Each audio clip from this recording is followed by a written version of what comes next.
آج کی ویڈیو میں ہم بات کریں گے ایک بڑے نازک اور حساس معاملے پر۔ واشنگٹن کی جانب سے پیش کردہ امن منصوبے، اس پر مسلم دنیا کی حمایت اور سب سے اہم فلسطینی عوام کی حقیقی فریاد۔ صدر ٹرمپ نے جو امن پلان پیش کیا، اس کا مرکز بنیادی طور پر جنگ بندی، یرغمالیوں کی رہائی اور غزہ کی عبوری گورننس تھا۔ مگر سوال یہ ہے، کیا یہ پلان فلسطینی عوام کے حق اور ان کے سیاسی مستقبل کو تحفظ دیتا ہے؟ بہت سے فلسطینیوں اور مزاحمتی گروپوں کا خیال ہے کہ یہ منصوبہ بری طرح نامکمل ہے۔ اس میں حماس کو مکمل طور پر بے دخل کرنے، غزہ کو غیر مسلح کرنے اور اس کی مقامی قوتوں پر کنٹرول رکھنے کی باتیں شامل ہیں۔ یہ وہی مسئلہ ہے جس کی وجہ سے شفٹ صرف فوجی ترجیحات کی طرف ہو کر سیاسی حقوق کو پس پشت ڈال دے۔ ہمیں یاد رکھنا ہوگا، فلسطینی مسئلہ محض میزائل یا سرحدی مسئلہ نہیں، یہ زمین، ملکیت، سیاسی حیثیت، حق خود ارادیت اور لاکھوں بے گھر لوگوں کا مسئلہ ہے۔ جب تک فلسطینیوں کو ان کا بنیادی سیاسی حق یعنی باقاعدہ ریاست، اپنی سرحدیں، پناہ گزینوں کے مسائل کا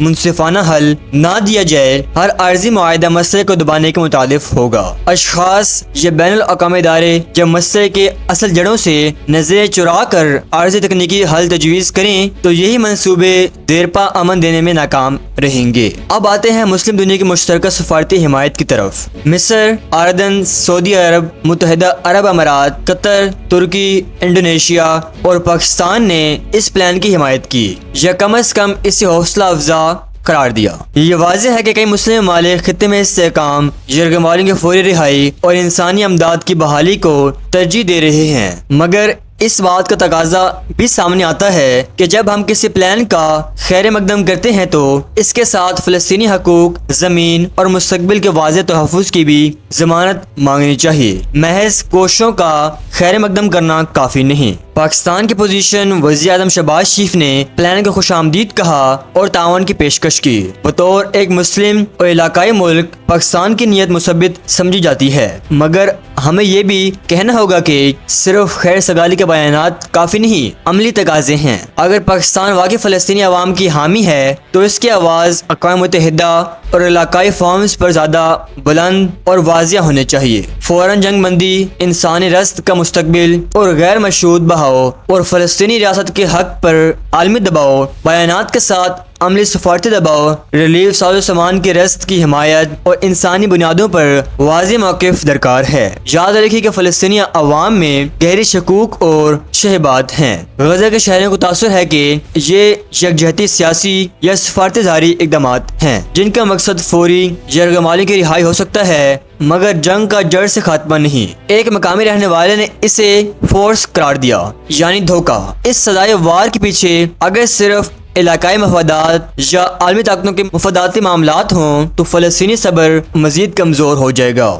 ہمیں ان خوفوں کو سمجھتے ہوئے معاملہ سنبھالنا ہوگا۔ یورپی اور دیگر مغربی حمایت کا حوالہ بھی اہم ہے۔ فرانس، برطانیہ، جرمنی، اسپین اور دیگر ممالک نے منصوبے کو سراہا، مگر ان ممالک کا کردار دوہرے پیمانے پر کبھی کبھار مشروط رہا ہے۔ وہ جنگ بندی کی بات کرتے ہیں، مگر قبضے، آباد کاری اور انسانی حقوق کے طویل المدتی حل پر وہی دباؤ نہیں ڈالتے جس کی ضرورت ہے۔ اگر یورپ حقیقی امن چاہتا ہے تو اسے اسرائیل پر واضح اور لازمی پابندیاں عائد کرنی ہوں گی جب وہ بین الاقوامی قوانین کی خلاف ورزی کریں، ورنہ یہ منصفانہ امن نہیں بلکہ غیر مساوی امن کہلائے گا۔ اب حقائق کی جانب۔ جنگ میں ہونے والی ہلاکتوں، تباہی اور انسانی المیہ کے اعداد بہت خوفناک ہیں۔ لاکھوں بے گھر، ہزاروں ہلاکتیں، ہاسپٹلز اور بنیادی ڈھانچے تباہ۔ اقوام متحدہ اور انسانی حقوق کی تنظیمیں یہ پیغام بار بار دے چکی ہیں کہ غزہ میں انسانی صورتحال انتہا کی حد تک خراب ہے۔ اس حقیقت کے سامنے ہماری ترجیح ہونی چاہیے فوری انسانی رسد، طبی امداد، پانی،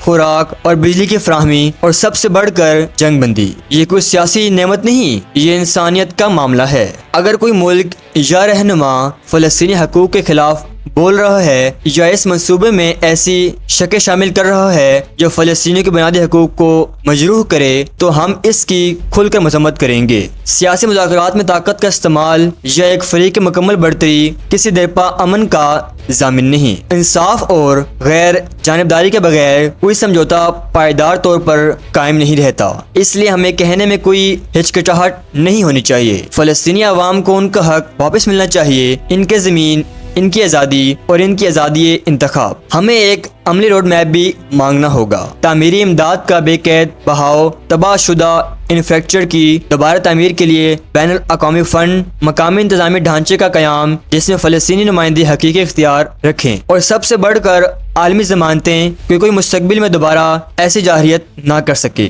یہ مطالبات منطفی، اخلاقی اور قانونی حد تک جائز ہیں۔ آخر میں میرا پیغام صاف ہے، ہم فلسطین کے ساتھ ہیں، ہم ان کے حق، خود ارادیت، انسانی حقوق اور سیاسی مستقبل کے لیے کھڑے ہیں۔ اگر کوئی رہنما یا ملک اس انصاف کی راہ میں رکاوٹ بنتا ہے، چاہے اس کی وجہ جغرافی یا سیاسی مفادات ہو، تو ہمیں اس کی مخالفت چاہیے۔ دنیا کو سمجھنا ہوگا کہ حقیقی امن وہی ہے جس میں مظلوم کی عزت بحال ہو، جس میں انصاف ہو اور جس میں پائیدار حل کے بغیر عارضی سمجھوتوں کو قبول نہ کیا جائے۔ پاکستان اور دیگر مسلم ممالک کو چاہیے کہ وہ صرف خیر خواہی کے بیانات تک محدود نہ رہے، بلکہ ٹھوس، واضح اور شفاف اقدامات کرے۔ اقوام متحدہ میں مضبوط سفارتی دباؤ، انسانی امداد کے پروگراموں کا تسلسل اور فلسطینی قیادت کے ساتھ واضح بات چیت۔